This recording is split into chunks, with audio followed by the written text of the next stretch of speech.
the signs of Judgment Day, and that is the wars or the fighting or the Armageddon or the great battle that will take place.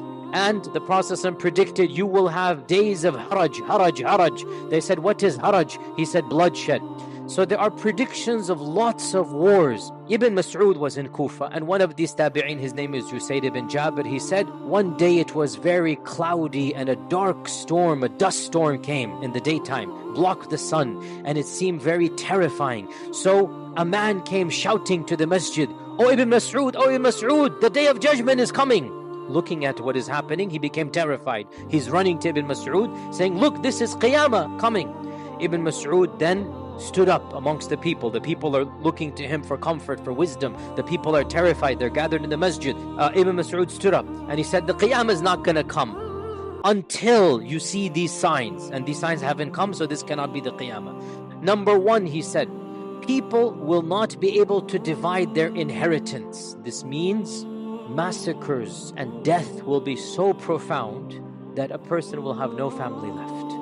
And people will not be happy over ghanima, war booty. Once again, means there's no family. Then he pointed towards Asham, Syria. He is in Iraq. He points towards the land that is known as Asham. And he said, and an enemy will gather forces against the Muslims, and the Muslims will gather forces against them. A man in the audience said, do you mean Ar-Rum, the Romans? He said, yes.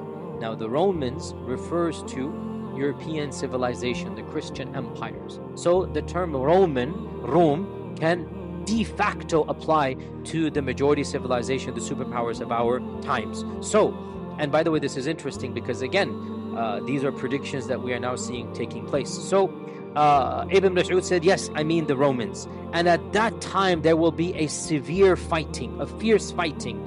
The Muslims will send a battalion to fight to death, and they will not return. They will die. They will fight until night. Neither side will be victorious over the other.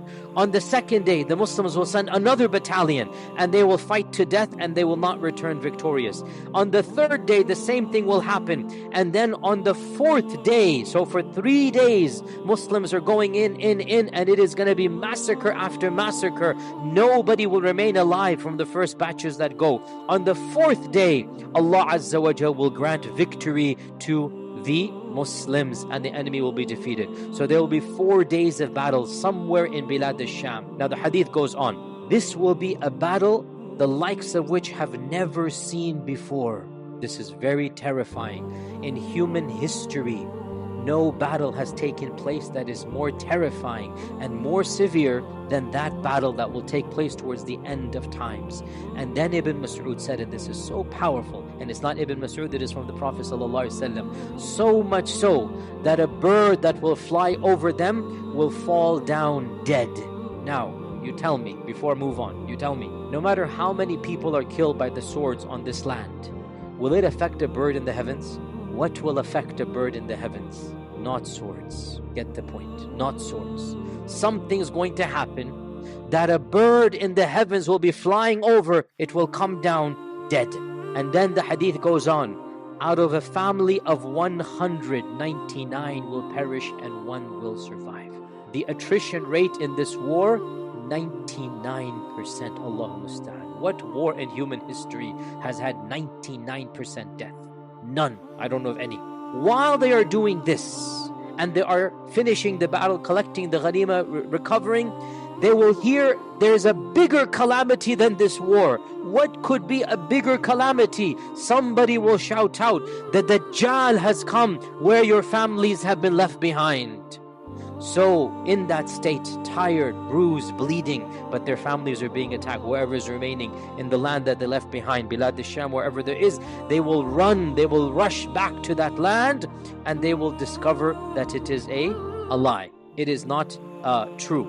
And in one hadith it is mentioned that they will send their 10 best horsemen to go verify that news. The 10 fastest horsemen. And then the Prophet ﷺ said, I know their names and the names of their forefathers and the colors of their horsemen, the colors of their horses, and they will be the best horsemen on the face of this earth. Now, does this mean we will go back to horses and swords? If there is that type of war, in all likelihood we will.